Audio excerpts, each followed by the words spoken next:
Spoiler warning, we will be going over Scream 1 through 7? There's 7 of these? Wait, there's 7 or there's 6? There's 6. We'll find out. Hello! Hi. Hello! Hi. Hello! Hi. Hi. Welcome back to Popcorn Poppin'. Concessions.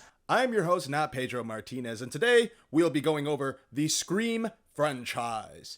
And I always have a co-host nowadays, and today the co-host is GhostFace. It is I, GhostFace, but not Ghostface Killer. Well, you are the killer. Right, but I'm not Ghostface Right, Killer, not the rapper. not the killer. Right. If you don't know the Scream franchise, it started off as what can we make that is a spoof of all the slasher films and also a pretty good horror film as well. Well, Wes Craven decided to do just that with the first 4 installments of Scream.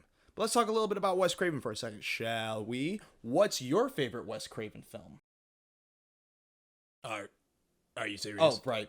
Stupid question. Very stupid. My favorite, probably Scream, to be honest. Some films that you may know that Wes Craven has done is Last House on the Left, Hills Have Eyes, Nightmare on Elm Street, of course, Red Eye, which is very good. One of my favorite trailers because it starts off like in a rom-com, but it's not a rom-com. It's a thriller. Hey, don't do my voice, asshole. Sorry, it's almost as if we sound similar. First of all, we don't sound anything alike. Second of all, Yeah? what's your favorite food? Chicken Parmesan. Delicious. No, Alfredo. Chicken Alfredo. Less delicious. Those are two very different foods. Do you know what Kanye's favorite food is? I have no idea. Oh, come on, take a guess. Actually, let's pose a different question. Do you know what Kanye's favorite movie is? I don't know. Probably Anchorman 2 because he was in it. Good guess, but wrong. It's actually Schindler's List. Now ask me why Kanye's favorite movie is Schindler's List. No, I'm not going to ask that. Ask me the question, Prescott. Why is Kanye's favorite movie Schindler's List? 'Cause his favorite food is kosher barbecue. I don't think you can say shit like that anymore. Well, can you cut that out? Nope, that's What? No, please, staying don't. in. Anyways, It's on your insides Scream and 1. outsides. My first kill, Drew Barrymore. Who'd have thunk she'd be my first favorite talk show host, too? The first Scream was originally going to be called Scary Movie because, again, it is a parody or a spoof of all, scary movies. You mean like the classic Wayans Brothers comedy Scary Movie? Except Scary Movie does it in like an obviously humorous tone. Scream does it with like underlying humor, but also in a very thrilling, horrific way. That's what makes it so great. All you really need to remember from this film is it takes place in high school, has one of the best opening scenes in horror, which had Drew Barrymore. Apparently, Drew Barrymore was interested in the leading role of Sidney Prescott, but she wanted a different character. I'm not sure if she just didn't have time to film or what it was, but she liked the opening scene more. And it definitely was a lot more shocking to see Drew Barrymore like murdered the fuck out of. How could you do that? Sometimes I just close my eyes and stab away. It was a rhetorical question. Dude, I will murder you and your entire family, you olive-skinned fuck. You have to remember that the killers in this were Billy Loomis and Matthew Lillard. I can't remember his name. And the survivors of this were Dewey, Sidney, Courtney Cox's character. Gale Weathers. Thank you, Gale Weathers. Yeah. College. What a wonderful bloodbath. Did I just say comebath? Yes, I forgot that Jamie Kennedy also survived Scream 1. So he survived too, but he dies in this one. It takes place in college. This movie had actually more inclusivity. What's the word? Inclusivity. Inclusivity. Inclusivity?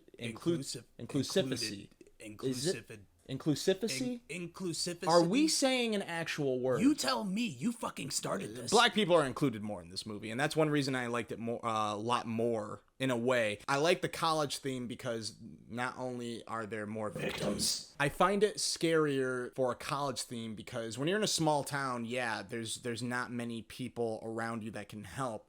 But when you're at a college campus, I find the idea of you can be murdered at any time, anywhere in a public space to be a little more scary because you're not safe even if you're around people. The killers in this were Timothy Olyphant and Billy Loomis's mother. Even though 1 is the best, I have to say Scream 2 is the second best, man. I love Scream 2. It's very, very well done. It's very thrilling. Like I said, I like the inclusivity of black characters more. The opening scene was really cool because it's focused on Jada Pinkett Smith and Omar Epps getting murdered in a movie theater and introduce the meta humor of the Stab franchise, which is the Scream franchise inside the Scream franchise. The Scream franchise not only spoofs slasher films, but it spoofs itself. 3 times the Scream, 3 times the I don't know, I'm not a writer, I'm a murderer, I murder! Scream 3 takes place in Hollywood where they're on the production of Stab 3, and this is where they go really meta. Jamie Kennedy's character is like the voice of the audience in 1 and 2, and 3 back from the dead through a video or something. We're introduced to his sister who comes up later, but all you gotta remember from this is this was the first film where the killer wasn't more than one character. It ended up being the director. Not many people liked this movie, though. I don't know if it was because it took place in a different town or what, but I loved the meta humor. I loved the Hollywood setting because, again, change the setting for a new movie, then it feels more new. That's pretty cool. I guess I just didn't like the fact that it ends up being her brother because, basically what you learn from these films is Sidney Prescott's mom was a whore. A whore? I don't know if I'm allowed to say that. I don't want to slut shame. She slept with a lot of people. So many that she had basically, Sydney has a brother now. Scream 4, Papa. See what I did there? Truthfully, I was very angry that they made a Scream 4 because I was thinking that, you should end with trilogy. 4 is not really a good number, and to call Scream 4 is not good either. Having said that, this movie really goes hard on the meta shit. The opening scene is like a scene from a Stab movie, which is a scene from a Stab movie, which is a scene from a Stab movie. And they even say, I hate this meta shit. This is too much. And it was a little too much, but like in a good, like funny way. This movie was a little funnier in that aspect. But I really, really enjoyed this movie. If it weren't for the fact that Wes Craven, along with the screenwriter Kevin Williamson, came back to do this film, I don't think I would like it as much. But it just fucking worked, man. I didn't see the killer coming. Emma Roberts did an excellent job at playing the, like, sort of main protagonist besides Sidney Prescott. The main protagonist of the new generation. And then flipping it when you find out she's one of the killers. And she's fucking crazy in it. You see that acting a lot more later in like Ryan Murphy's work, like American Horror Story, but you didn't necessarily see it before with her work. I wasn't that familiar with it, but I knew she wasn't as fucking psycho as she was in Scream 4. So again, yeah, it was really enjoyable, and I thought, hey, good time to end it. No more. They did more. Scream 5. Oh, nope. Just Scream? That's confusing. It's only called Scream because it's making fun of the movies that are sequels, but they decide to do the original title because they want people to know that it's a reboot, even though it's really a resequel, which I think is a term in this movie. So yeah, that's like... ha ha ha, clever, clever, clever. But it's fucking confusing when you're talking about the movies. But Scream 5 is not directed by Wes Craven because sadly he passed away. So that's why when he passed away, I'm like, yeah, don't make any more Scream movies. But they did. This one was directed by Matt Bettinelli, Alpin, and Tyler Gillette. That's quite a name. Before this, they did Ready or Not with Samara Weaving, who is the opening lady in Scream 6. So that was kind of cool. Ready or Not is actually very good. I recommend it. When you watch Scream 5, you realize that it's more of like a tribute to the series rather than an installment, which is kind of not a good thing, but kind of a good thing. It's hard to explain, but it is about fandom of the Scream series, and that's one thing I really respect about it. This one is my least favorite Scream because it goes really, really hard in the paint of the meta humor and the meta-ness altogether. It gets like fucking tiring in a way. But they bring back the legacy characters, as they call them, but they kill off Dewey, which I was okay with them killing off Dewey because they reveal that him and Gale Weathers got like divorced years before or whatever. But I didn't like that they broke them up.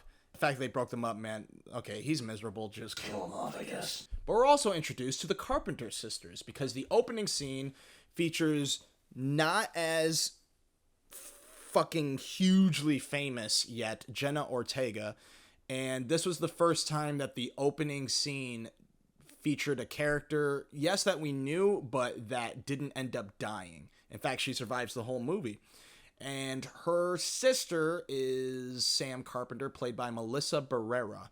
We learn that she is an illegitimate daughter of Billy Loomis. I don't understand that storyline. I always tune out every time they explain it. But apparently, I don't know if both of them are Billy Loomis's daughters or just her. I can't remember. I'm not rewatching Scream 5. But it introduces an interesting question. Does a serial killer pass off their killer vibes to their spawn? And she fights it in this, but not as much until a later film.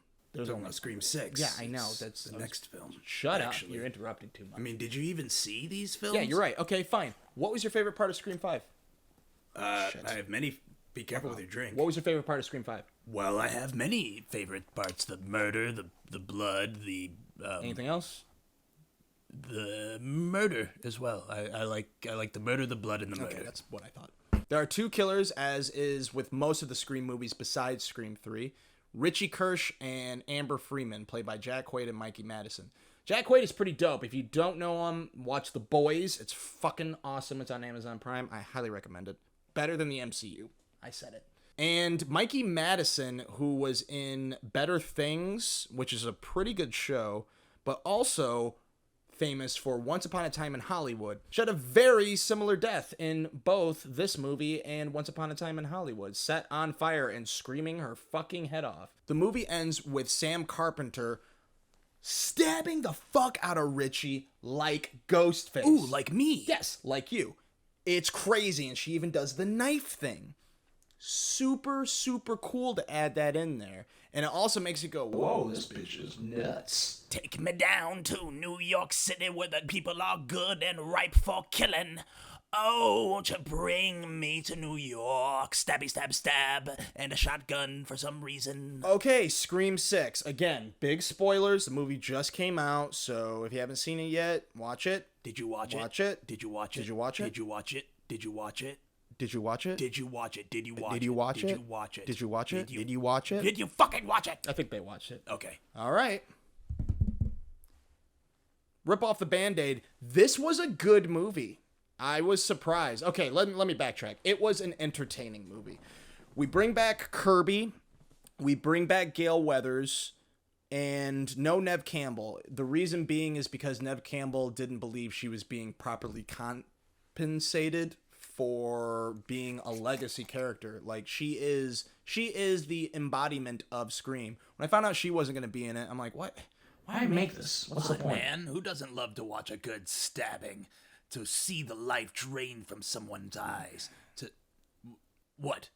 I find it weird that I chose a serial killer to be my co-host. Well, keep in mind, it's not serial killer like I kill boxes of cereal. It's I kill people, especially the ones that piss me off. So shut your goddamn mouth. Yeah, she said she wasn't properly compensated. They didn't offer her enough money to be in this movie. In Scream 6, I think they handled her absence well. It was basically like, hey, she's just hiding. And we don't need to know anything else. They didn't change like her dying. They didn't change it like her dying or anything else. I also didn't want, because she wasn't in this movie, I didn't want them to kill off Gale Weathers. And she does have a scene where you might think that she's going to die, but she doesn't. I'm very happy that they did that as well. I'm glad that the opening scene featured back to what they usually do, a character that we haven't been familiar with, who's very dumb in this. I love you, Samara Weaving, but who goes down an alley? Who does that? Who does that? Also, she is online dating, and they're trying to convince the audience that this ridiculously hot professor is like, oh my gosh, I don't know how to date. I don't know what I'm doing. It's so silly. Like, for her to be single or to have problems with getting a date, I don't buy it. In any case, she's murdered, and then we see The killer? Not necessarily, because he gets killed later on. That was strange, but it was a cool swing to introduce us to how we're involving the world of Jenna Ortega's Carpenter sister character. And we're in New York. When I found out that this was going to be in New York, I found it a little more interesting. I was so against this movie, and then I heard it's in New York. And I was like, all right.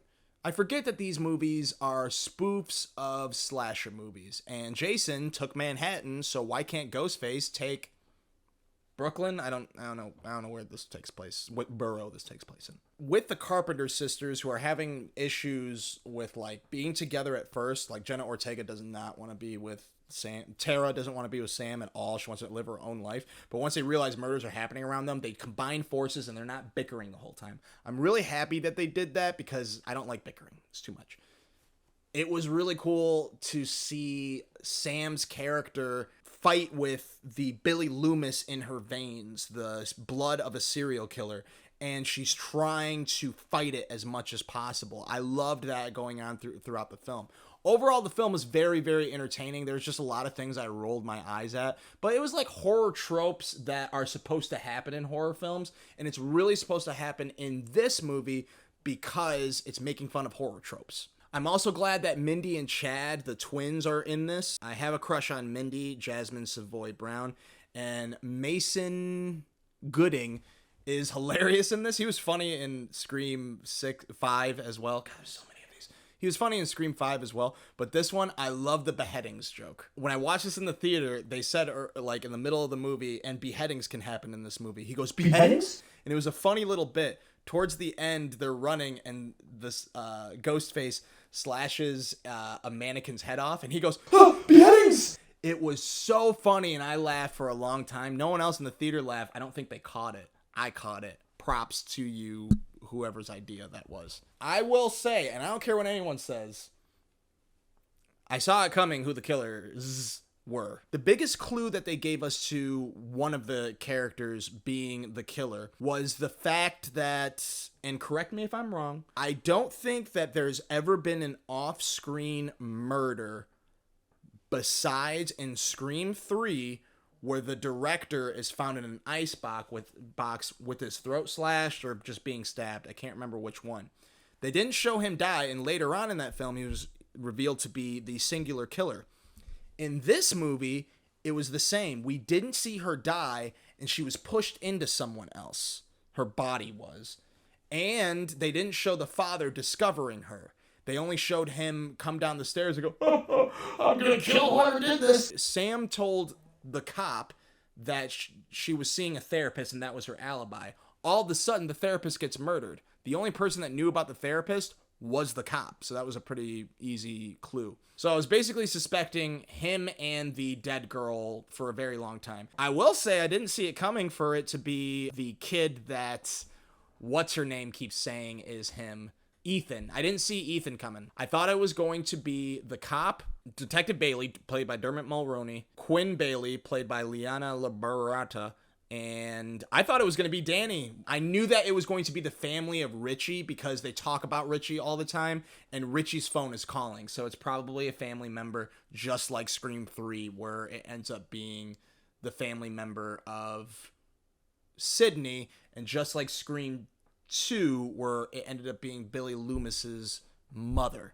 So it's all in the family, right? The best part of this movie is the end, I gotta say. The part where she's about to kill him and decides not to. She looks at Jenna Ortega and decides not to.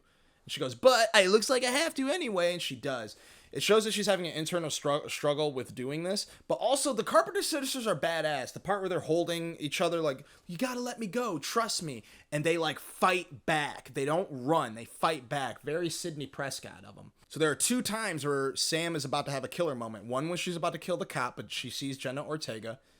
And the second time when she's holding the mask and she's thinking about taking it, but she's interrupted by Jenna Ortega. So her sister is the only thing that's stopping her from becoming the killer that her father was. She throws away the mask. But will it hold up in a later film? I want another Scream. I'm not going to lie. Just for the Carpenter sisters. They're the best addition to this new Rebootaquel franchise, whatever the fuck. And also, I want them to end these movies. And there is an after credits scene. I'm not going to tell you what the after credits scene is in case you didn't stay to watch it, but don't look it up. Just watch the after credits scene. That about wraps it up. What's going to be next? I don't know. I just hope that I'm not murdered. All right. GhostFace, anything to say? GhostFace? Is the killer the phone? I don't understand why the phone disappeared. You talk too much. You should have called a different host. Shink!